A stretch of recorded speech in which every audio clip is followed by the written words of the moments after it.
बिस्मिल्लाहिर्रहमानिर्रहीम। Second year. आज हम चैप्टर 11 इलेक्ट्रोस्टैटिक्स के कॉन्सेप्चुअल क्वेश्चंस देखेंगे। तो सबसे पहले हमारे पास जो इस चैप्टर का पहला कॉन्सेप्चुअल क्वेश्चन है, the electric potential is constant through a given region of space, is the electric field zero और non zero in this region. इसमें यह कहा गया है कि इलेक्ट्रिक पोटेंशियल कांस्टेंट है एक रीजन में, एक जो स्पेस का रीजन है, एक स्पेसिफिक रीजन है, उसमें इलेक्ट्रिक पोटेंशियल कांस्टेंट है। तो ये is the electric field zero और non zero in this region, तो उस रीजन में जो इलेक्ट्रिक फील्ड है वो जीरो होगी या नॉन जीरो होगी। तो इसका आंसर क्या है कि if in a given region of space the potential is same. Constant का मतलब यही है कि वो थ्रू आउट सेम रहेगा। तो इसका मतलब क्या हुआ कि जो पोटेंशियल है, first point V1, second point V2, ये दोनों हम सपोज कर लेते हैं कि V के इक्वल हैं, कांस्टेंट हैं तो सेम रहेंगे, V के इक्वल कर दिया। Then potential difference delta V किसके इक्वल हो जाएगा, V2 minus V1 equal to zero के। यानी कि दोनों पॉइंट्स पे जब पोटेंशियल डिफरेंस सेम है, तो जो पोटेंशियल डिफरेंस सेम है तो इनका हम डिफरेंस फाइंड करते हैं तो वो जीरो के इक्वल आता है। अब जो हमारे पास फार्मूला है वो delta V equal to minus ED है, यहाँ से E equal minus delta V over D आ जाता है। Potential difference V2 minus V1 zero आ गया, तो ये हमारे पास क्या हो जाएगा, इलेक्ट्रिक पोटेंशियल जीरो हो जाएगा। इसका मतलब क्या हुआ, so in this region electric field will be zero. Next question है, if a point charge q of mass m is released in a non-uniform electric field with field lines pointing in the same direction, will it make a rectilinear motion? कि एक point charge q है जिसका mess m है और उसको हम non uniform electric field में release करते हैं, जिसकी फील्ड लाइन सेम डायरेक्शन में है, तो वो क्या करेगा, रेक्टिलिनियर मोशन करेगा या नहीं। तो इसका बेसिकली दो पार्ट्स में आंसर होगा। पहले ये है कि if a point charge q of mass m is placed at any point in a non-uniform field of a positive point charge, हमारे पास एक पॉजिटिव पॉइंट चार्ज है और उसमें हम क्या करते हैं, एक पॉइंट चार्ज q जिसका मैस m है वो हम किसी भी जगह पर रख देते हैं। ये जो इसकी फील्ड है वो नॉन यूनिफॉर्म फील्ड है, तो क्या होगा, इट विल फॉलो स्ट्रेट और rectilinear path along the field line due to repulsive force. जब ये पॉजिटिव चार्ज है, इसकी फील्ड लाइंस आउटवर्ड हैं और हम एक और पॉजिटिव चार्ज इस रीजन में, इस फील्ड के अंदर लाकर रख देते हैं, तो उसके ऊपर फोर्स ऑफ रिपल्जन अप्लाई होगी। ये भी पॉजिटिव चार्ज है, वो भी पॉजिटिव है, सेम चार्जेस एक दूसरे को रिपेल करेंगे। तो इस सूरत में वो जो चार्ज है वो एक स्पेसिफिक डायरेक्शन में मूव कर जाएगा, यानी कि रेक्टिलिनियर पाथ में, एक स्ट्रेट लाइन पाथ में वो मूव कर जाएगा। और बी ऑप्शन क्या है, इसका जो बी पार्ट है, in case of field due to two और more charges the point charge will move along a curved path. और अगर हम इस तरह की दो या दो से ज़्यादा चार्जेस की फील्ड के अंदर उस चार्ज को रखते हैं, तो वो क्या करेगा, वो मूव करेगा कर्व्ड पाथ में, क्योंकि जहाँ पे अगर आप देखें तो ऑलमोस्ट तमाम पाथ कर्व्ड हैं। इसके बाद हमारे पास नेक्स्ट क्वेश्चन है, what is the relationship between potential difference and electric potential energy. Potential difference और इलेक्ट्रिक पोटेंशियल एनर्जी में क्या फ़र्क है, क्या रिलेशनशिप है, वो हमने देखना है। तो पोटेंशियल डिफरेंस हमारे पास होता क्या है, potential difference between two points is the work done in moving a unit positive charge from one point two another keeping the charge in electrostatic equilibrium. कि जो पोटेंशियल डिफरेंस है दो पॉइंट्स के दरमियान, वो क्या होगा, वर्क डन उस वर्क डन की इक्वल होगा जो मूव करवाएगा एक यूनिट पॉजिटिव चार्ज को एक पॉइंट से दूसरे पॉइंट तक इलेक्ट्रोस्टैटिक इक्विलिब्रियम में। तो जब हम इसको मैथमेटिकल फॉर्म में लिखते हैं तो डेल्टा V इक्वल आ जाता है डेल्टा W ओवर Q के। ये हमारे पास पोटेंशियल डिफरेंस आ गया, वर्क डन, और वर्क डन जहाँ पे जो है वो इलेक्ट्रिक पोटेंशियल एनर्जी की सूरत में होगा। तो ये जो रिलेशन उसने कहा था वो आ गया कि पोटेंशियल डिफरेंस और इलेक्ट्रिक पोटेंशियल एनर्जी के दरमियान जो डिफरेंस है डेल्टा V, जो रिलेशन है delta V equal to delta U over Q आ गया। इसी तरह अगर हम इलेक्ट्रिक पोटेंशियल एनर्जी को देखें तो वो क्या होती है, the energy which a charge possesses due to its position in electric field is called electric potential energy. कि कोई भी चार्ज उसके ऊपर जो एनर्जी मौजूद होती है एक इलेक्ट्रिक फील्ड के अंदर, उसको हम इलेक्ट्रिक पोटेंशियल एनर्जी कहते हैं। एक इलेक्ट्रिक फील्ड के अंदर किसी चार्ज के ऊपर जितनी एनर्जी मौजूद होती है उसको हम इलेक्ट्रिक पोटेंशियल एनर्जी कहते हैं, और इसको हम मैथमेटिकल फॉर्म में लिखेंगे तो delta U equal to q delta V आ जाएगा। यही ऊपर वाला जो फार्मूला था वहाँ से delta U equal to q delta V आ जाता है। तो यहाँ पे delta U electric potential energy है और डेल्टा वी यहाँ पर पोटेंशियल डिफरेंस है। तो ये बेसिकली इन दोनों के दरमियान रिलेशन आ गया। इसके बाद क्वेश्चन नंबर 4 है, how are units of volts and electron volts related, how do they differ, कि इलेक्ट्रॉन वोल्ट्स और इलेक्ट्रॉन वोल्ट्स आपस में रिलेट कैसे करते हैं और ये एक दूसरे से डिफरेंस क्या है इनका, वो भी हमने डिस्कस करना है। तो इसका आंसर सबसे पहले हम क्या करते हैं कि इनका जो आपस में रिलेशन है वो देख लेते हैं। The electric potential V is given by, electric potential V किसकी इक्वल होता है, change in potential energy divided by charge, यानी कि V equal to delta U over Q. ये हमने इलेक्ट्रिक पोटेंशियल एनर्जी का जो यही तीसरे क्वेश्चन में बाय डेफिनेशन हमने देखा था, तो वहाँ पे भी formula delta V equal to delta U over Q था। तो वही चीज़ यहाँ पर लिखी है, ये इलेक्ट्रिक पोटेंशियल का फार्मूला है V equal to delta U over Q. अब अगर हम इनकी यूनिट्स पुट कर दें, V इलेक्ट्रिक पोटेंशियल है उसकी यूनिट वोल्ट आ गई, डेल्टा U एनर्जी है इसको हम इलेक्ट्रॉन वोल्ट में मेजर करें अगर, और Q का यूनिट कूलम हो, तो ये हमारे पास रिलेशन आ गया वोल्ट और इलेक्ट्रॉन वोल्ट का जो उसने कहा था। अब इसके बाद ये आपस में डिफरेंस इनका क्या है, तो difference between volt and electron volt पहला क्या होगा, इसमें आप बेसिकली सिंपली अगर चाहें तो डेफिनेशन लिख सकते हैं जैसे मैंने यहाँ पर लिखी है। The potential at point in electric field will be 1 volt if 1 joule of work is done in moving 1 coulomb of charge against the electric field, keeping the charge in electrostatic equilibrium. और दूसरा क्या है, electron volt is the energy acquired by the electron when accelerated through a potential difference of 1 volt. तो यहाँ पर electron volt और volt की just definition ही लिखी है। इसके बाद क्वेश्चन नंबर 5 है, How can electric potential be high when the electric potential energy is relatively low? कि इलेक्ट्रिक पोटेंशियल कैसे हाई हो सकता है जब electric potential energy relatively low हो। तो इसका आंसर क्या है कि consider moving a negative charge, हम सपोज करते हैं कि एक नेगेटिव चार्ज मूव कर रहा है। If the electric potential energy of the negative charge increases, अगर हम इलेक्ट्रिक पोटेंशियल एनर्जी इंक्रीज कर देते हैं, इलेक्ट्रिक पोटेंशियल एनर्जी क्या थी, ये क्वेश्चन नंबर 3 में आपको मैंने बताया था डिटेल से, इलेक्ट्रिक पोटेंशियल एनर्जी भी और जो इलेक्ट्रिक पोटेंशियल था, ये दोनों चीज़ें। तो electric potential energy of the negative charge increase, अगर हम इंक्रीज करते हैं for example moving it towards an other negative charge which requires work, के एग्जांपल क्या दी है कि हम सपोज करते हैं कि हम उसको मूव करवाते हैं एक और नेगेटिव चार्ज की तरफ, तो उसके लिए क्या चाहिए होगा, वर्क चाहिए होगा। It's electric potential would actually decrease, तो जो उसका इलेक्ट्रिक पोटेंशियल है वो क्या कर जाएगा, डिक्रीज कर जाएगा।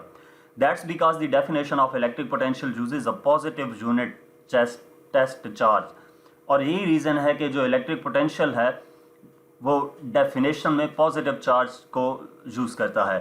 The work required to transfer a unit positive charge from infinity to a point is the electric potential at that point, कि जो वर्क रिक्वायर्ड होता है एक यूनिट पॉजिटिव चार्ज को ट्रांसफ़र करने के लिए कहाँ से, इन्फिनिटी से उस पॉइंट तक, उसको हम इलेक्ट्रिक पोटेंशियल का नाम देते हैं। ये मैंने नेगेटिव चार्ज की बात की, लेकिन अगर हम क्या करें, work is done on a positive charge and moving it from one place to another, अगर हम पॉजिटिव चार्ज के ऊपर वही वर्क करें एक प्लेस से दूसरे प्लेस तक लेके जाने में, तो it's electric potential energy obviously increases, तो वो इलेक्ट्रिक पोटेंशियल एनर्जी इंक्रीज कर जाएगी, और इसी तरह इलेक्ट्रिक पोटेंशियल भी इंक्रीज करेगा। पॉजिटिव चार्ज होगा तो इलेक्ट्रिक पोटेंशियल एनर्जी भी इंक्रीज करेगी और इलेक्ट्रिक पोटेंशियल भी इंक्रीज करेगा, और अगर नेगेटिव चार्ज है तो उस सूरत में क्या होगा, इलेक्ट्रिक पोटेंशियल इंक्रीज करेगा जबकि इलेक्ट्रिक पोटेंशियल एनर्जी डिक्रीज करेगी। अब नेक्स्ट क्वेश्चन देखते हैं, question number 6, can the potential of a non uniformly charged sphere be the same as that of a point charge, कि पोटेंशियल एक नॉन यूनिफॉर्मली चार्ज स्फीयर का same हो सकता है जैसा कि एक पॉइंट चार्ज का हो। तो the electric potential due to non uniformly charged sphere is same as that the electric potential due to the point charge. ऐसा कैसे पॉसिबल है कि as E equal to V over D, हमारे पास जो इलेक्ट्रिक पोटेंशियल है E equal to V over D, और दूसरा हमारे पास E equal to sigma over epsilon not है बाय डेफिनेशन। तो इन दोनों को जब हम कंपैरिजन करते हैं V ओवर D इक्वल आ जाता है सिग्मा ओवर एप्सिलॉन नॉट के, यहाँ से V इक्वल आ जाएगा sigma over epsilon not into D। तो ये सारी चीज़ कांस्टेंट है, सिग्मा बी और एप्सिलॉन नॉट भी, डी और एप्सिलॉन नॉट ये दोनों कांस्टेंट हैं, तो बाकी क्या रह जाता है, सिग्मा रह जाता है। इसका मतलब ये हुआ कि वी डायरेक्टली प्रोपोर्शनल है सिग्मा के। सिग्मा यहाँ पर क्या चीज़ है, चार्ज डेंसिटी। अब इसका मतलब क्या हुआ, according to the above relation V depends on surface charge density sigma, distance from the charge D and medium epsilon not. ये इन तीन चीज़ों पे डिपेंड कर रहा है। अब डी और एप्सिलॉन नॉट यानी कि डिस्टेंस फ्रॉम द चार्ज और जो मीडियम है वो तो हमारे पास कांस्टेंट रहे, चेंज क्या होगा, सिग्मा चेंज होगा। तो अब क्वेश्चन ये पूछा गया था कि अगर हम पोटेंशियल जो है non uniform charge sphere be same as that of a point charge, जो पोटेंशियल है वो सेम नहीं है, नॉन यूनिफॉर्मली है, तो इसका मतलब ये हुआ कि वो कांस्टेंट नहीं होगा। तो हम ये सपोज करते हैं कि if sigma is non uniform, जब सिग्मा हमारे पास नॉन यूनिफॉर्म होगा तो उसका मतलब क्या हुआ, v इज नॉट कांस्टेंट, तो सेम एज पॉइंट चार्ज के, जो पॉइंट चार्ज की तरह ये फिर बिहेव करेगा। क्वेश्चन नंबर 7 है, will the energy stored in 3 capacitors be greater when they are connected in series or in parallel? क्या एनर्जी किन कैपेसिटर्स की ज़्यादा होगी जब उनको 3 कैपेसिटर्स को सीरीज़ में अटैच किया जाए या पैरेलल में अटैच किया जाए। तो हम बारी बारी देख लेते हैं कि सीरीज़ में अटैच करने से क्या इफेक्ट होता है और पैरेलल में अटैच करने से क्या इफेक्ट होता है। तो if number of capacitors are connected in parallel all get same voltage, अगर उनको हम पैरेलल में कनेक्ट करें तो उनकी तमाम की वोल्टेज सेम होगी।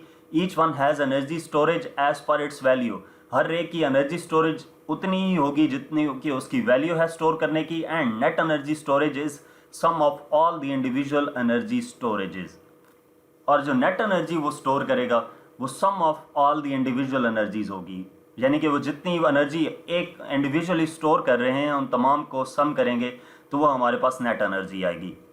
और इसी के मुकाबले में अगर हम ये देखते हैं कि इनको हम सीरीज़ में अटैच करें, if all these 3 are in series each capacitor will have voltage depending upon overall capacitor value distribution. जो वोल्टेज होगी हर कैपेसिटर की वो डिपेंड कर रही होगी ओवरऑल कैपेसिटर पे, ओवरऑल कैपेसिटर वैल्यू डिस्ट्रीब्यूशन पे, कि वो ओवरऑल जो कैपेसिटेंस है उनकी वो कैसे डिस्ट्रीब्यूट हो रही है। Individual voltages decided by these values, और इसी तरह जो इंडिविजुअल वोल्टेज है उस पर डिपेंड करेगी। तो इसका मतलब क्या हुआ, so for the same voltage parallel connected capacitor store much more energy in comparison, कि जो पैरेलल में अगर हम 3 इन कैपेसिटर्स को कनेक्ट करेंगे तो वो जो एनर्जी स्टोर करेंगे वो सीरीज के मुकाबले में ज़्यादा होगी। क्वेश्चन नंबर 8 है, can different equipotential lines cross each other, कि डिफरेंट इक्विपोटेंशियल लाइंस एक दूसरे को क्रॉस करती हैं, तो ऐसा मुमकिन नहीं है। Equipotential lines at different potentials can never cross each other, this is because the potential due to point charge is given by v equal to 1/4 pi epsilon not R, और इसका मतलब क्या हुआ, 1/4 पाई एप्सिलॉन नॉट तो constant है, ये k के equal होता है, तो ये क्या निकला कि v प्रोपोर्शनल टू 1/r, ठीक है, यानी कि डिस्टेंस पे डिपेंड कर रहा है potential. As different equipotential lines have different distances from the point charge, therefore these lines will never cross each other. जब डिस्टेंस जो है वो पोटेंशियल डिफरेंस जो है वो किस पे डिपेंड कर रहा है, डिफरेंस पे, उनके दरमियान जो डिस्टेंस है। अब जो डिस्टेंस है वो अगर चेंज होता है तो डेफिनेटली पोटेंशियल डिफरेंस भी चेंज होगा, तो इस वजह से ये क्या करेंगी, lines will never cross each other and remains parallel, और वो पैरेलल रहेंगी। Question number 9, water has a large dielectric constant but it is rarely used in capacitors, why? Water जो है उसका लार्ज डाइलेक्ट्रिक कांस्टेंट होता है लेकिन उसको हम कैपेसिटर्स में यूज नहीं कर सकते, इसकी रीजन क्या है? The water molecule is a polar molecule having large value of relative permittivity epsilon r equal to 80, कि जो वाटर मॉलिक्यूल है वो एक पोलर मॉलिक्यूल है जिसकी लार्ज वैल्यू होती है रिलेटिव परमिटिविटी की, और वो 80 है। If the water is used as dielectric between the plates of a capacitor, अगर हम वाटर को यूज करते हैं डाइलेक्ट्रिक के तौर पर कैपेसिटर की प्लेट्स के दरमियान, तो उससे क्या होगा, then at certain voltage between the plates of a capacitor the water molecules due to polar properties will have a large value of conduction. तो एक सर्टेन वोल्टेज पे क्या होगा कि water molecules due to polar properties will have a large value of conduction. तो large value of conduction शुरू हो जाएगी पोलर प्रॉपर्टीज की वजह से, और इसका रिजल्ट क्या निकलेगा? This large value of conduction causes dielectric break down which destroys the dielectric. अब जब बहुत ज़्यादा वैल्यू हो जाएगी तो उससे क्या होगा कि डाइलेक्ट्रिक ब्रेक डाउन कर जाएगा और डिस्ट्रॉय हो जाएगी डाइलेक्ट्रिक। तो इस वजह से हम क्या करते हैं कि वाटर को डाइलेक्ट्रिक के तौर पर हम यूज़ नहीं करते कैपेसिटर में। इसके बाद क्वेश्चन नंबर 10 है, how can you increase the capacitance of a capacitor? Capacitor की कैपेसिटेंस को इंक्रीज कैसे कर सकते हैं? अगर मैं सिंपल आंसर बताऊं तो डाइलेक्ट्रिक यूज़ किया जाता है कैपेसिटर की कैपेसिटेंस को इंक्रीज करने के लिए।